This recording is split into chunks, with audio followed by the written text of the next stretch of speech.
Alright, so instead of doing the normal song, I'm just gonna lead in with my mug here. Hello. Hello, my Hellions. You beautiful, beautiful psychopaths. Y'all love the macabre, don't you? Oh, yes, you do. Anyway, I'm a little drunk right now, so let's just get right into the story. On Kregon's Dark World. My Dark World. Kregon's Dark World presents Kentucky Night Fright. The town of Black Hollow, Kentucky, always looked like it'd been chewed up and spat out by some cosmic juggernaut even before that goddamn chemical train decided to waltz off the tracks and tango with disaster. The fallout? Twisted metal and poisoned earth.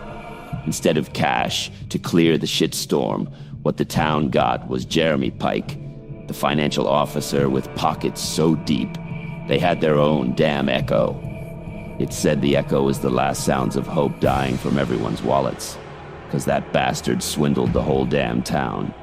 Now let's not forget Jinx, the sleek-furred harbinger with a blood-red tie around his neck, looking like he just stepped out of a feline mobster movie. His purr was like the smooth roll of dice in a back-alley craps game, always landing on death. First on his list, Old Man Milner's rickety sawmill. Jinx just struts through, black against the sawdust. Milner, eyes sharper for coin than for saw blades, doesn't notice the feline shadow slipping by. Then, whoops-a-daisy, his tie catches in the gears. Milner goes in head first, screaming more about the loss of his precious tie than the arm he's leaving behind. Shit, you could hear the crunch over the next hill.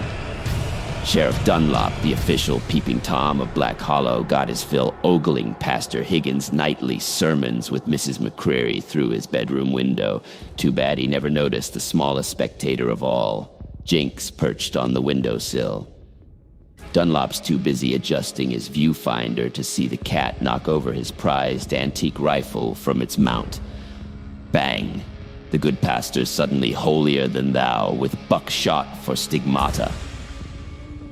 If it wasn't so tragic, you might laugh at the irony, or the look of the sheriff's pants after the fact. But the cat, oh that sweet herald of chaos, was just getting warmed up in old Black Hollow. The chemical stink had settled into Black Hollow like an unwanted relative, and the townsfolk's spirits were just as toxic. Amidst the decay, Kregon's hell-born feet tread the rotting boards of Main Street, his trench coat billowing like the sails of the damned. Underneath, a smirk played across his lips that would give the devil pause, but to the mortal eye, just another sorry sap in a dying town. Meanwhile, Jinx, with a swish of his tail, the walking bad luck charm, found his way to the town's only bar, a place where the whiskey was cheaper than water and just as dirty. The barkeep, a bulk of a man named Rollo, known for watering down drinks and skimming tabs, was too busy ogling his own reflection to notice the feline demon slinking in. In a flick of a claw, the cat's work was done, leaving a pool of spilled gin just where old Rollo liked to stand and boast. And boast he did, right up until his pride and ass met the floor in a tangle of limbs, a spark from his lighter, and poof, Rollo's finest spirits went up in a fireball, turning the bar into a literal hellhole. The patrons ran screaming, faces twisted in horror, and the stinging smell of burnt hair and booze trailing after them like a bad joke.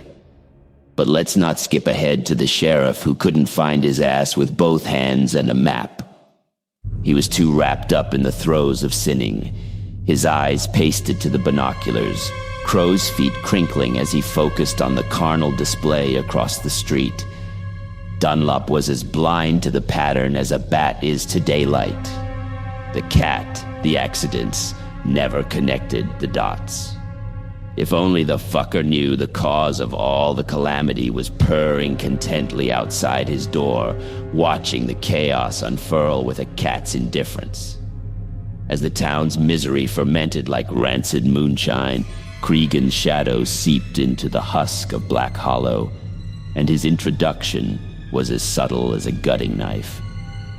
He watched from the mouth of an alley, sharp eyes taking in the lay of this forsaken town, his senses feasting on the Bedlam Jinx so effortlessly orchestrated. Kregon didn't give two fucks about getting his hands dirty. He reveled in it. His first encounter was with Jenna, the town's only nurse, her face so drawn from despair you could play tic-tac-toe on her crow's feet. She thought Kregon a solitary, somber soul seeking solace in her care. She offered a shoulder, and he took a whole arm, literally. One moment she's fetching bandages, the next she's making angels in a pool of her own blood, an improvised scalpel grinning beside her.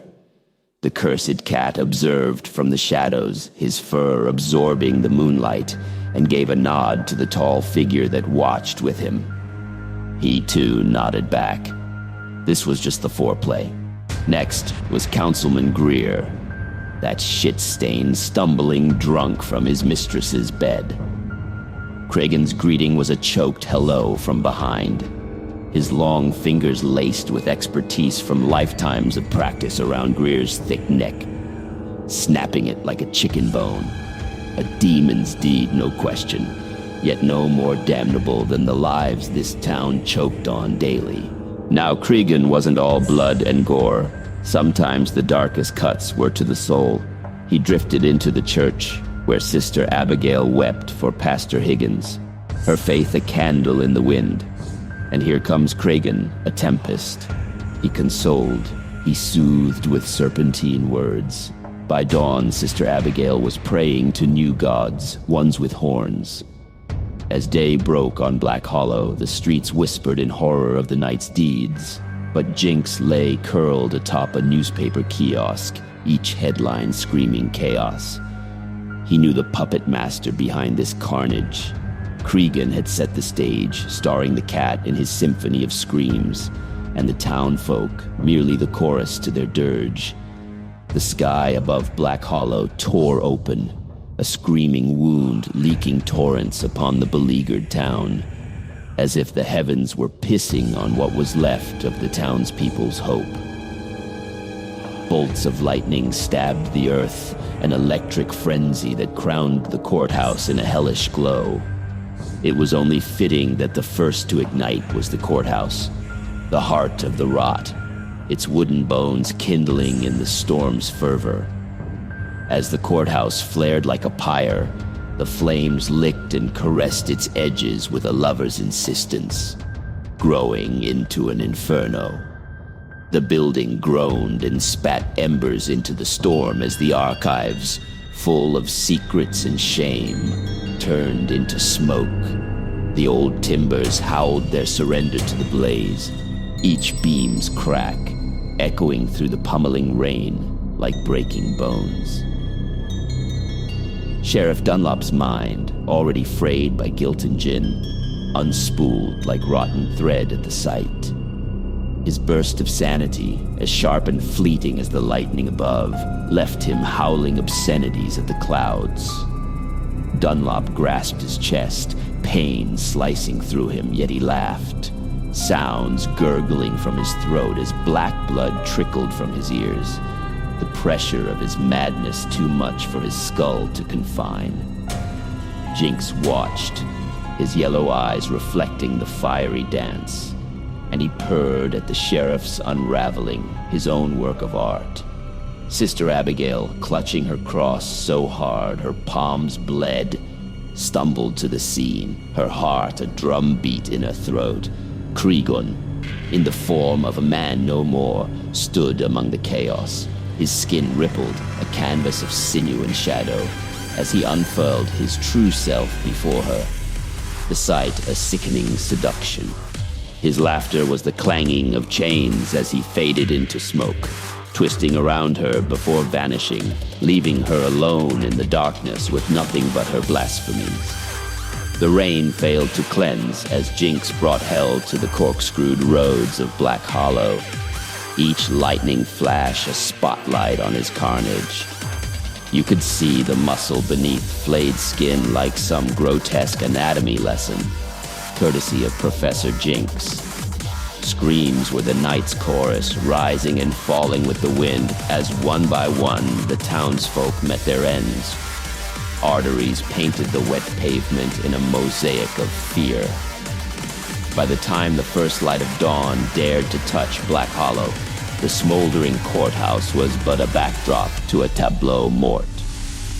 Jinx sat calm amidst the storm's aftermath, his tongue lavish over an eyeball plucked from some poor bastard's skull, a morning treat.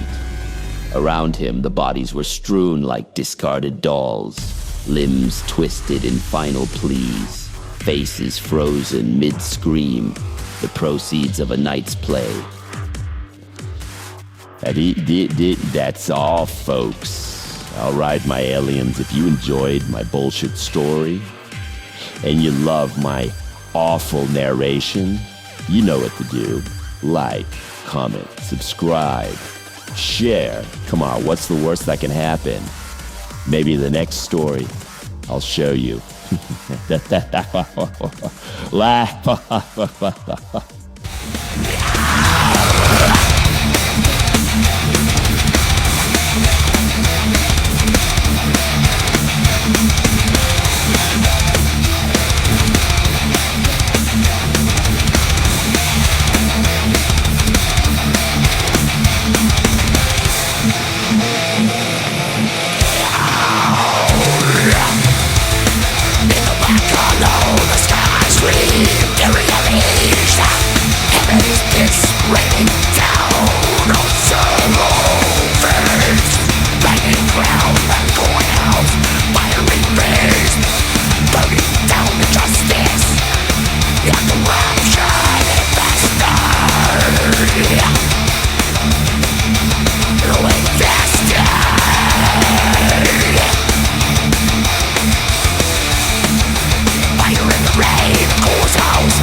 Jinx.